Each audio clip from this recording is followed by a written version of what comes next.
I just finished watching the recorded masterclass mentoring digital marketing. Usually it is broadcasted live for everyone. Again, for everyone. Libre yon para sa mga interesadong mag-aral ng digital marketing at ganun din dun sa mga kagaya ko na naandoon na sa pag-aral ng digital marketing. Yes, I am at the restaurant right now and I was actually listening on the masterclass, on the recorded masterclass habang naglilinis ng restaurant before we start our operations. To those who doesn't know me, my name is Melissa, originally from the Philippines. Ngayon, nakatira na kami sa Canada. Tapos, nagmamanage kami ng small restaurant. Small town lang ito, pero I am a digital marketer, an affiliate marketer. I am an ambassador of a digital marketing academy. That is what I do for a side hustle. What I have learned during sa masterclass na inatenan ko, sabi nung mentor, don't stop. If you have an idea for your business tapos wala kang sales, napoprostrate ka na because it seems like it's not working out for you, think na nung nasa digital marketing pa rin siya, nung wala siyang sales na nag-generate, nung hindi pa siya nakakakuha ng income, sinabi niya lang sa sarili niya na kung mahirap ang digital marketing, kung mahirap ang earning online, bakit ang daming gumagawa? Tapos sabi niya rin, meron na siyang 3,000 reels na in-upload, tapos 1,000 followers lang meron siya.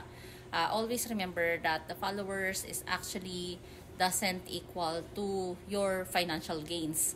Kasi mostly ng nagpa-followers hindi naman count. Maybe they follow you because they like how you make your reels or maybe because of the content that you are creating, but they are not there to make business with you. So, followers doesn't count. Pero sabi rin niya, huwag kang hihinto. Tapos always be excellent on what you are doing. Kung digital marketer ka or affiliate marketing, tapos gumawa ka ng content, you know that you are competing with other social media content. Kung tingin mo, brand mo ba yun? Or is it excellent enough to compete with the other digital marketer? Then i-pause mo. So, dun sa sinasabi niya, I know he is after with quality content. Yun yung brand mo.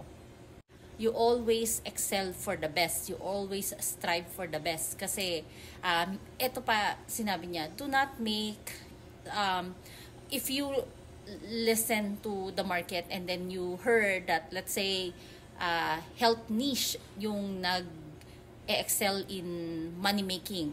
Tapos sinabi mo sa sarili mo, ay sige, mag-health niche na rin ako kasi nga, yun yung mataas yung mag-generate ng income online. Don't do that kasi hindi mo naman yun brand. So today, nasa health niche ka, tapos bukas hindi naman pala ikaw yun. So parang niloloko mo lang yung sarili mo and then niloloko mo lang yung audience mo kasi hindi naman talaga ikaw yun. So always create something that is your brand, yung kung sino ka, and that will speak for yourself kasi yun ka. You believe in the values and the culture that you are sharing for everyone kasi like sometimes kung nagpa-follow ka ng isang content creator, you ask yourself, bakit mo nga ba sila pina-follow? So somehow these people talks to you kasi naniniwala ka dun sa mga sinasabi nila. Okay, yun lang yung some of the pointers that you could learn from the master class that you could attend. Again, the master class is held during Wednesday, every Wednesday, like around 6 p.m. If you cannot attend live like me because you are working or you're busy at that time, I could send you a link to watch the recorded. Watch the recorded. Don't be, it's okay to be skeptical. Kaya lang minsan natatakot tayong mag-register, mag-sign up kahit nasabihin na nila na libre lang naman yung sign up. Kaya lang, alam mo yung baka may catch. Ito wala namang catch. Although when you sign up, of course, we are sending you a newsletter that will updates you on what's going on in the market. Ngayon, kung ayaw mo nang ma-receive yung mga email na yon, then unsubscribe. Ganun lang naman kadali. Parang bumili ka lang sa store. I know usually Old Navy do this. Kapag bumili ka sa store nila, they will ask for your email address. And then pag uwi mo sa bahay, may email ka na rin ng mga promotionals nila. Ngayon, kung ayaw mo nang ma-receive yung mga ganong klaseng email, unsubscribe. check your check your email, your inbox. Tingnan mo kung gaano karaming subscription meron ka na doon without you knowing na if you go to visit a store tapos hihingin lang nila sa yung email address, yun na yun. The marketing is already working for themselves. So ganun lang yun.